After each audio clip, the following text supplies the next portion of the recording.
YouTube, comment ça va? C'est ton guide is different. On se retrouve pour une nouvelle vidéo et on va parler de ton attention. Est-ce que ton téléphone ressemble à ça? Si ton téléphone ressemble à ça jour après jour, comment veux-tu être attentif? Comment veux-tu être concentré? Comment ne veux-tu pas être happé par ton téléphone? Comment ne veux-tu pas être happé par la technologie si ton téléphone ressemble à ça?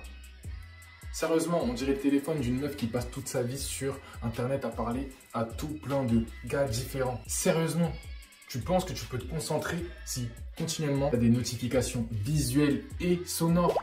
Tu penses que tu peux te concentrer?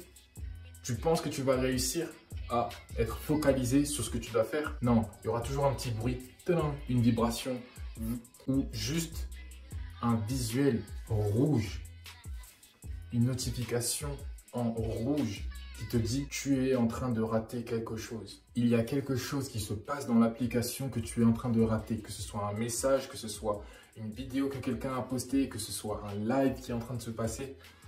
Ce rouge t'interpelle. Et le rouge, c'est la couleur à laquelle l'être humain réagit le plus. C'est-à-dire que déjà, si tu t'instruis, tu comprends comment fonctionnent certaines choses sur les applications et sur les réseaux sociaux. Ils utilisent le rouge pour t'interpeller, pour attirer ton attention et pour justement que tu sois intrigué. Oh, qu'est-ce que c'est que ça? Oh, ça veut dire que soit j'ai un message de quelqu'un, pic de dopamine, tu es content que les gens s'intéressent à toi. Oh, soit il y a une nouvelle vidéo, pic de dopamine, je vais découvrir quelque chose de nouveau, de cool.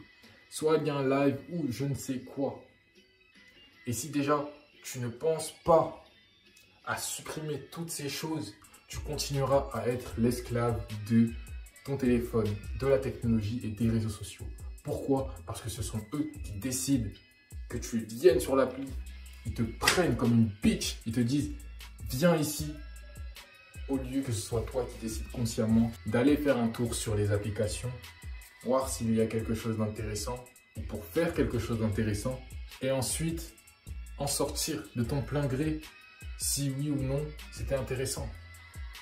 Mais le fait est que ce sont toujours eux qui ont le pouvoir sur toi parce que tu les laisses constamment venir à n'importe quel moment de la journée.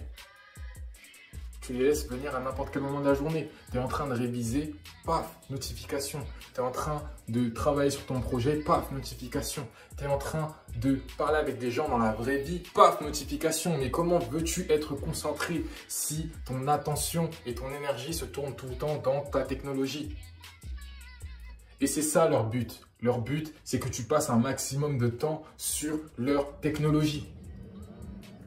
Ils te traitent comme un drogué. Ils te traitent comme un drogué et il faut savoir une chose, l'industrie de la technologie t'appelle utilisateur et il n'y a que dans deux industries qu'on appelle les clients des utilisateurs, celle de la technologie et celle de la drogue. Ça veut dire que tu es comme un drogué et ils font tout ce qu'ils peuvent pour que tu restes, pour que tu passes un maximum de temps et ils utilisent de la psychologie noire, de la manipulation. Tout ce qu'ils ont en leur pouvoir, ils l'utilisent pour que tu restes. Et ils ne veulent même pas, les gens qui ont créé ça ne veulent même pas laisser leurs enfants sur l'application. Est-ce que tu te rends compte de ça? Ils ne veulent même pas que leurs enfants passent du temps sur les applications. Ça veut tout dire. Ça veut dire qu'ils savent tellement que ce qu'ils font à ton cerveau est si noir qu'ils ne veulent pas laisser leurs enfants dessus. Alors pourquoi toi, tu ne mets pas en place des obstacles pour ne pas passer tout ton temps dessus? Et c'est des questions que je me suis posées. Pourquoi je serais leur pétasse s'ils ne veulent pas, excusez-moi pour le terme, mais pourquoi je serais leur pétasse si eux-mêmes ne veulent pas laisser ou si eux-mêmes ne veulent pas utiliser ces applications? Il faut te poser les bonnes questions. Comment veux-tu être concentré si 99% du temps, tu as ton téléphone qui ressemble à ça, à ça? Tu pourrais l'épurer et faire en sorte qu'il n'y ait que le nécessaire. Que seules les applications les plus utiles, les plus alarmantes, par exemple ta boîte mail, soit la seule application qui puisse t'envoyer des notifications. Et même dans ce cas, tu ne voudrais pas que ce soit des applications, des notifications sonores, parce que l'urgence n'est jamais aussi grande. Mais des notifications, par exemple, qui vont juste s'afficher sur ton écran, mais sans son et sans bruit. Mais quand constamment quelqu'un va t'envoyer un message, juste pour te dire de la merde, parce que souvent c'est de la merde, quelqu'un va t'envoyer une story, sérieusement, il va t'envoyer une story ou un post drôle. Mais sérieusement, si on regarde les choses dans leur contexte, enfin, de manière objective, c'est de la merde. Et ça ne mérite pas que tu sois déconcentré de ce que tu es en train de faire actuellement dans la vraie vie. Ça ne mérite pas que tu sois déconcentré de la discussion dans laquelle tu es actuellement.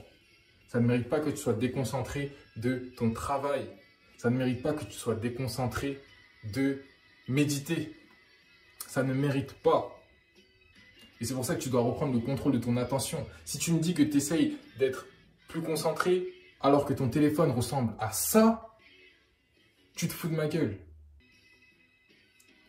Et c'est là que tu dois comprendre que tu dis certaines choses, mais ton action n'est absolument pas cohérente. Et là, tu as encore le choix. Tu peux faire en sorte de commencer à paramétrer ton téléphone de manière à ce que ce soit toi qui contrôle la situation et pas lui qui contrôle la situation. Rappelle-toi qu'ils mettent en place tout un tas de stratagèmes pour que tu passes énormément dessus. Et si toi, tu ne fais rien, ils gagnent automatiquement. Mais si toi, tu commences à comprendre comment ça fonctionne et que tu mets en place des actions pour combattre leur technique, alors là, tu deviendras le maître à bord. Et tu seras le maître de ton énergie. Tu seras le maître de ton attention. Puisque là où va ton attention, ton énergie va.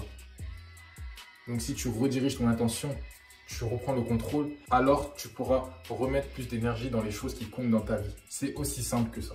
J'espère que ça t'a fait du sens. N'oublie pas de t'abonner, de lâcher un like et surtout un commentaire en me disant ce que tu en as pensé. On se retrouve pour une prochaine vidéo. C'était It's Different. Peace out.